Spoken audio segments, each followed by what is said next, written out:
Good evening, ladies and gents. So I'm just making a video about how to create the best kind of prompts. So this is going to be kind of my top 5 tips in making prompts for things like Midjourney and Leonardo, Bing, image generators, all that kind of stuff, because you see some people coming out with some absolutely incredible AI generated pieces of artwork, and I know a lot of people, especially early stages of your AI art generation kind of career, that you are going to be struggling with prompting and how best to get results from different programs. I am hopefully going to be kind of covering as much as I possibly can in these top 5 tips.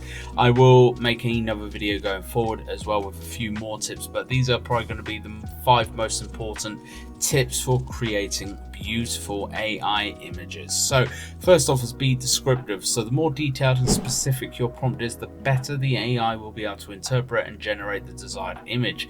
Describe the subject, the setting, the lighting, the mood, the colors, and any other relevant details you want to include.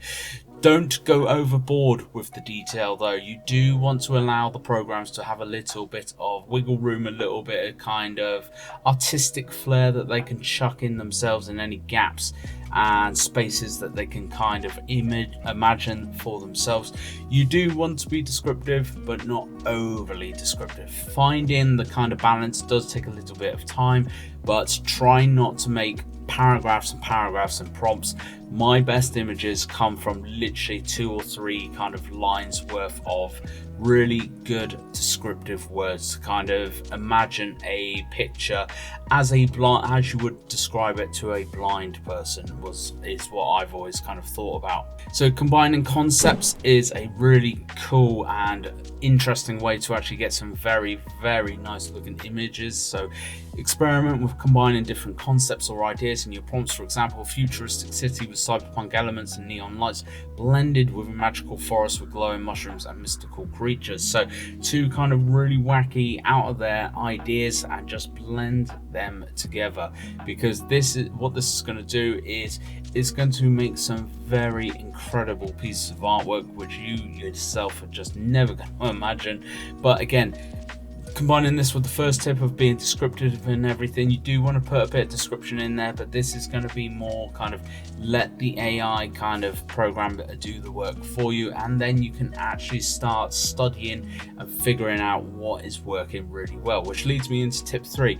Study successful prompts. Now, not only can you do this from your own prompts, go back through all of your pictures, see what worked really well, see what didn't work so well, and the reasons why for both, but go onto the community feeds. Midjourney, Leonardo, they show public posts, and some people have come up with some incredible prompts for their AI images that you really need to study them and take the best bits from them. I myself spend a good hour or so every single day just looking through images and posts that other people have kind of put out there, and some of the stuff that people think of is I would never have in a million years thought of myself, but I'm actually taking all that and making a good descriptive list for myself of everything that I think is really worthwhile keeping.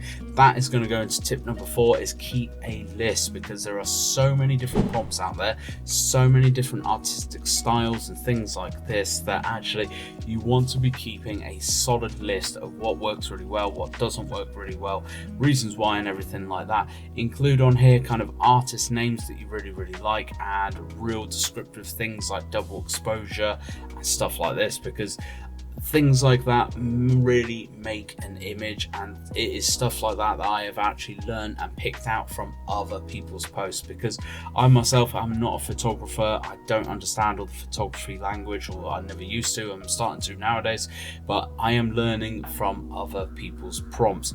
Not only am I experimenting and doing my own and finding out what works and what doesn't work, but I'm also learning from other people. The community pages from Leonardo, from Midjourney, a lot of people ignore. Actually, you can pick up some real solid good prompts from there, which are really going to help you in your own workflows. Tip 5, so this is going to be my last tip of this video, is refine it.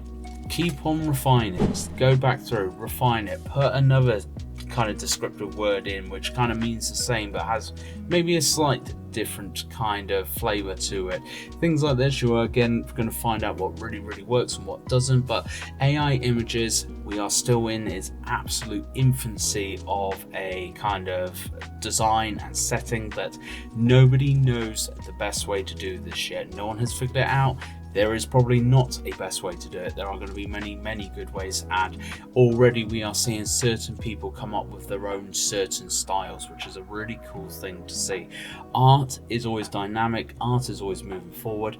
AI images are art, they are going to be moving forward, and they are going to be moving forward through experimentation. When you go through experiment, refine, you are going to come up with some absolute solid, stunning pictures which you never would have done if you had not put the time in experimenting and refining. Don't be put off by AI images. When I first started, a lot of my images were very poor, and I wouldn't even show them to kind of anyone, to be honest. But now I've sold over thousands of stock image photos, and this is just through learning and experimentation. I wish there were videos like this around when I first started, because it would have made things a lot easier for me, but a lot of this stuff I've had to learn for myself and wanted to push those tips out there for you. Thank you very much for watching. If you have your own tips or suggestions or anything like that, please do leave them in the comments below for everybody else to follow as well. Like I said, I will probably make another video like this in the near future to really help you along with your AI image generation journey. But thank you very much for watching. If you have not yet subscribed, please do so. Hit that like button, share this video around, and I hope to catch you out in the world of AI images.